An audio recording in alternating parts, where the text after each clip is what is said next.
ver a multidão, teve compaixão dela, porque estava cansada e abatida como ovelhas sem pastor. Então disse aos seus discípulos: A colheita é grande, mas poucos os operários. Pedi, pois, ao Senhor da colheita que envie operários para a sua colheita.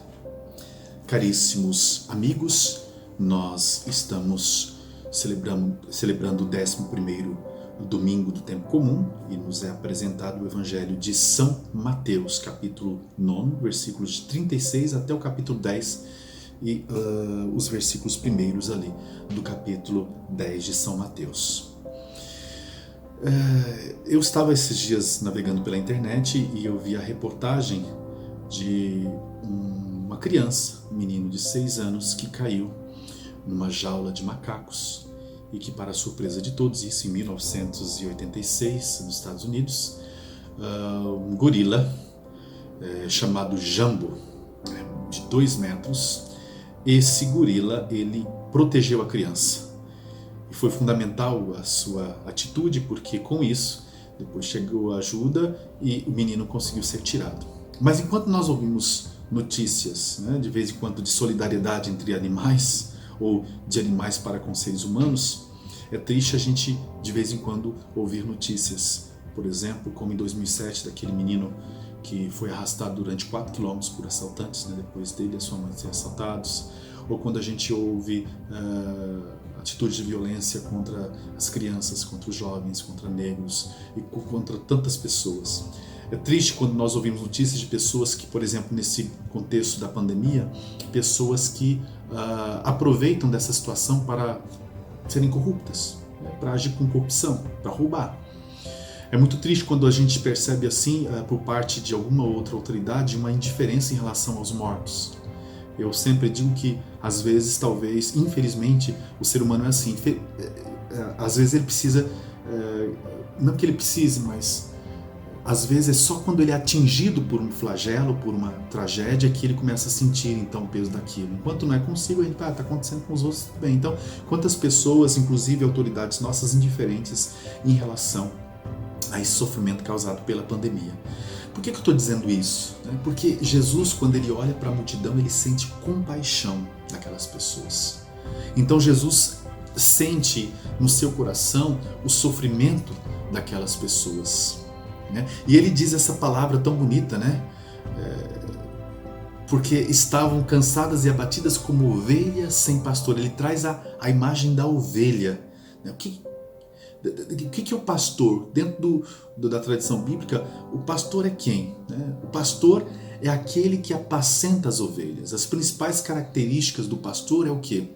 É o amor, é a intimidade com as ovelhas, é a proteção, proteger contra os lobos. A principal característica também é o cuidado, quando ela é ferida. Então, na Bíblia, essa imagem do bom pastor é aplicada em primeiro lugar a Deus. Deus é o bom pastor.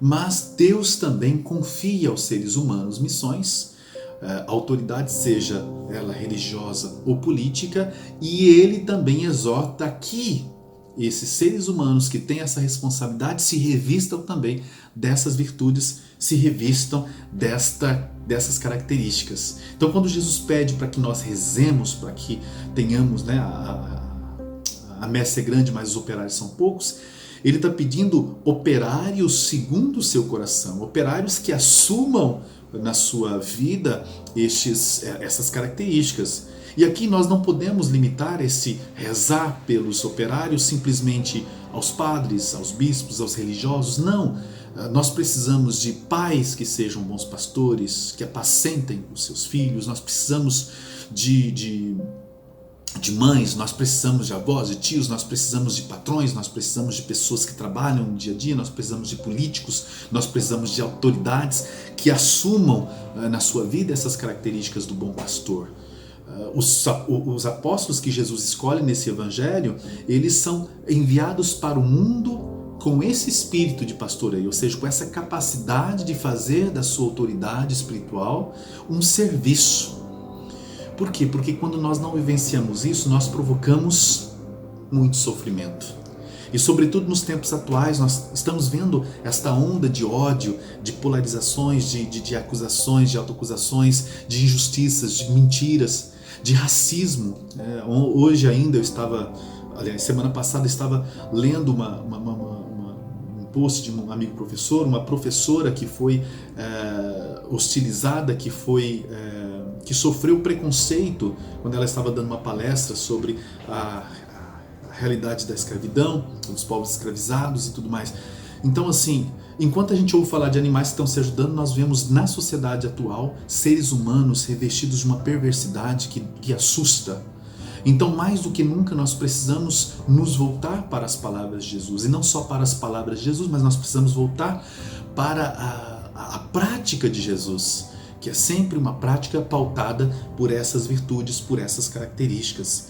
Então, quando Jesus pede para que nós oremos, para que tenhamos operários para a sua messe, precisamos de operários segundo o seu coração. Então, nós todos somos convidados como cristãos a agir como Jesus agiu e como ele enviou os seus discípulos. Em primeiro lugar, ele enviou os discípulos para quê? Para combater o mal. Começando dentro de nós mesmos. Às vezes nós queremos combater o mal fora, mas a gente não é capaz, por exemplo, de combater o mal que está dentro de nós.